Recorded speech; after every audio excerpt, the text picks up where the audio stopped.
Hello everyone, welcome to the Lightning Ball channel. Let's continue to review the TenSura Light Novel Volume 7. Last time we talked about how Rimuru successfully blocked Hinata's strongest blow, but he fell to the ground exhausted, unable to move. Just when Rimuru was about to declare victory, the Great Sword Dragon Buster, which had been discarded by Hinata, lost control and suddenly swung violently at Rimuru. In her urgency, Hinata stood in front of Rimuru and blocked the blow for him, but she fell to the ground due to severe injuries. What interesting things will happen next? In this video, we will talk about the battle on Diablo's side, and how Diablo fulfilled his plan finally. Let's get started. Diablo chuckled wickedly. At this moment, he was above the Falmuth kingdom, looking at the battle situation between the new King Edward and the hero Yomu, and took the opportunity to look for the person who framed him and made him look bad in front of Lord Rimuru. Since his existence in the world, Diablo had never felt fear. Yet the last time he messed up Falmuth's plan, he was shaking with fear of being abandoned by his Rimuru-sama. Whoever instilled this terror into Diablo deserves a good revenge. Diablo smiled profoundly and found the positions of the new King Edward and a few strong humans, the 3 battle sages, in the army. After discussing strategies with Akuru and Ranga who were with him, Diablo flew towards his prey at the fastest speed without hesitation, landing in front of the new king. The guard knights at the scene immediately responded and formed a human wall to protect the new king. Sari, one of the 10 great saints, and his army also immediately surrounded Diablo, on the verge of conflict. But even so, Diablo still kept a calm expression. Only his golden eyes were burning with anger. The media nearby were screaming because of this sudden event, but Diablo didn't care. He smiled and assured them he wouldn't hurt them, then used a protective barrier to isolate them from the battlefield. After the preparations were completed, the new King Edward stepped forward, arrogantly greeting Diablo. Diablo then issued an ultimatum, demanding their immediate withdrawal and reconciliation with Yomu. Otherwise they would experience unimaginable horror. However, the new king was not afraid, since he now had the support of nobles from various countries, and the strongest knights from the Holy Empire Rubrios, the 3 battle sages, also came to join the war with the Imperial Knights. With such a lineup, even the Demon Lord's army could be defeated, let alone a mere demon. The new king decisively rejected Diablo, began to run his mouth, and in turn accused Diablo of collusion with the former king, planning to defraud a huge amount of compensation. And Rimuru, who held the title of Octagram Demon Lord, was actually a person who covets money and spreads war everywhere. Diablo remained silent after hearing these words, and Edward thought he had hit Diablo's sore spot. He began to push his luck, proudly holding up a crystal ball that recorded Rahiam's image before death, indicating that this was evidence of Diablo killing Rahiam. Enough now. Edward, who wanted to show off in front of the media, was overshadowed by Diablo's calm voice. In an instant, Diablo's smile disappeared, replaced by a cruel, empty, bottomless, terrifying look. In an engrossing turn of events, Diablo, his eyes burning with anger, issued a chilling challenge. He dared the mere mortals before him to withstand the horror he could unleash, stating, "If even one among you can resist my terror, then I will admit my defeat." If it was just a mockery of himself, Diablo could still control his anger. But Edward deliberately belittled and insulted Rimuru. Now no one can save Edward. Sensing that something was wrong, the terrified Edward immediately ordered the demon hunters in the army to attack. The next moment, special alloy shackles of holy attributes immediately bound Diablo's hands and feet. The demon hunters, full of confidence, looked at Diablo, who was unable to move, and then launched a 6-fold lightning strike even capable of breaking through the protective barrier. In an instant, bright lightning fell from the sky, enveloping Diablo. At the same time, each demon hunter confidently declared victory to the press.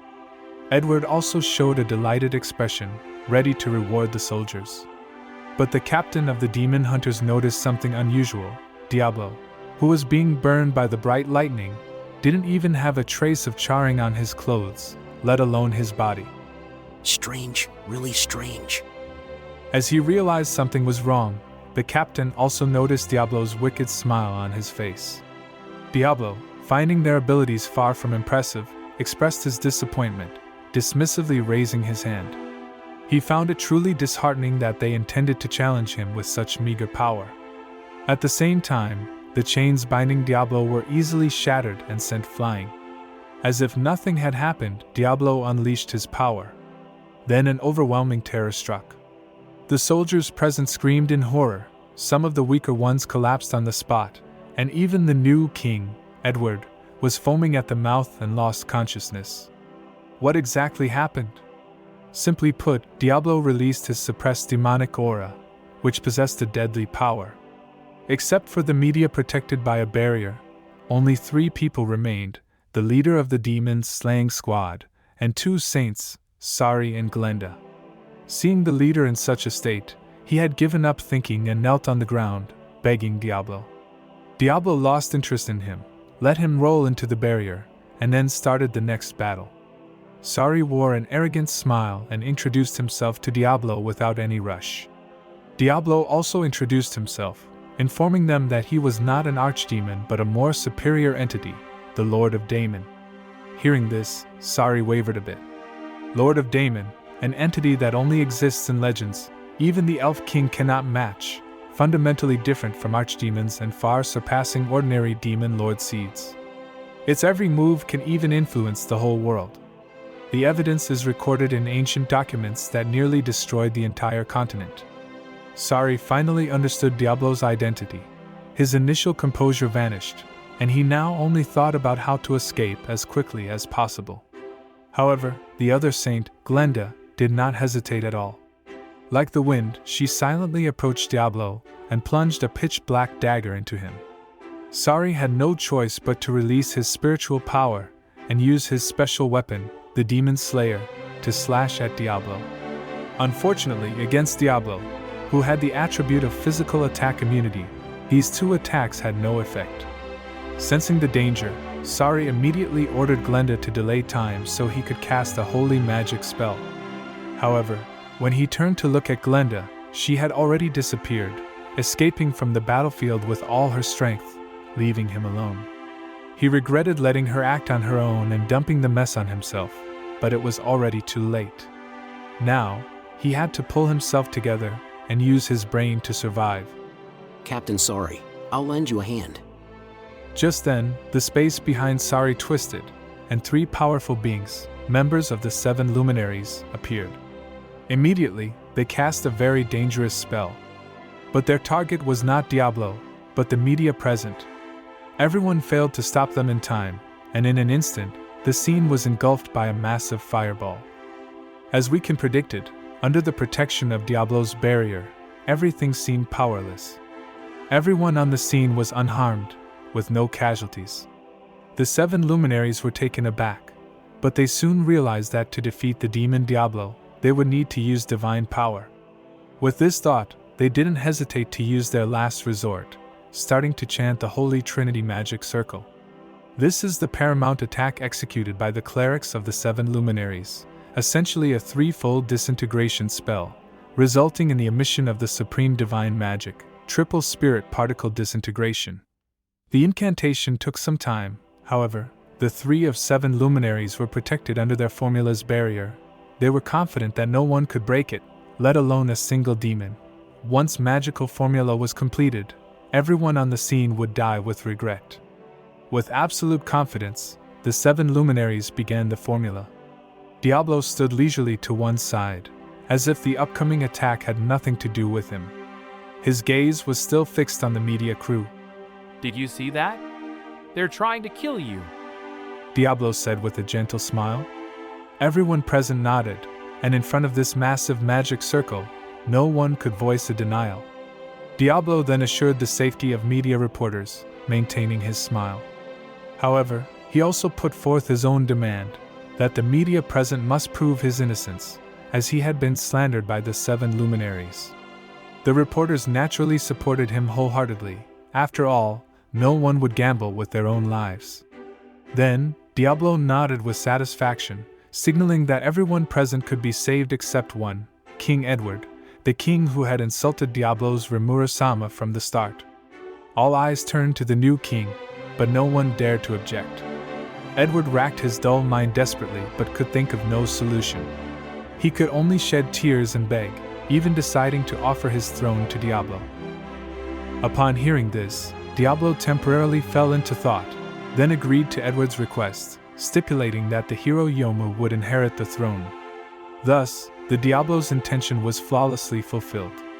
Diablo slowly turned his gaze towards the 7 luminaries, whose spell was almost complete. With absolute confidence, they taunted Diablo. However, Diablo didn't even care. Slowly raising his right hand, he snapped his fingers, and with a pop, the world was instantly thrown into a dreamlike state, as if surrounded by terror, slowly heading towards destruction. This was a time of despair, Diablo's true power, to turn an imaginary world into reality through his special skill, attacking the opponent mentally. In this imaginary world, Diablo was God, meaning the life and death of all creatures were under his control. Moreover, events that happened in this imaginary world could be transformed into reality in the physical world through Diablo's illusion, achieving a transition between illusion and reality. The only way to counter this was to train the spiritual body and use the power of will to crack it. But no one present could defeat Diablo. Thus, in the eyes of the 7 luminaries, the world began to crumble. No matter what they did, they could not stop it, and their despair died with the world. Well, this is how Diablo defeated the 7 luminaries, achieved a perfect reversal, and legitimately assisted Yomu in ascending to the throne of the Falmuth kingdom. In the next episode, we are going to review the aftermath of Rimura's battle. Thanks for watching, and please like, subscribe and share. See you in the next one.